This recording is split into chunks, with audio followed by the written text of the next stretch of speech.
Good day, my name is David from Group 2, and I'll be talking about skills and care of monetary patient traction. So, what is a traction? Traction is a device that usually makes use of ropes, pulleys, or weights to keep the bone or skin of the patient in place, aligned during each fracture. So, there are two types of traction. We have skin traction and we have skeletal traction. So I'll be demonstrating skin traction. Basically, is the traction that is just on the superficial area, and then you just put in some weight to balance and align the skin.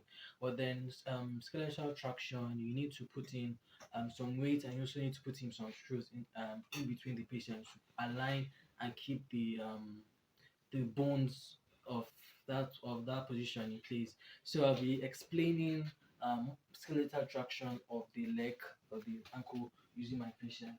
So here my patient here has broken legs. So this is your rope that you use to help the patient perform the traction.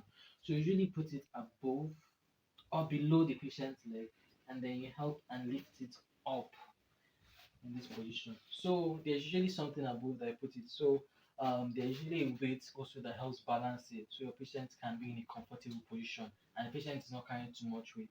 So this position sometimes is not so comfortable because the patient has to be like this for as long as possible in order for the bones to heal properly.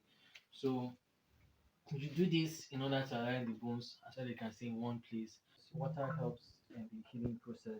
You also need to constantly check the circulation of your patient to make sure that the patient is in a good position and that his blood is flowing well.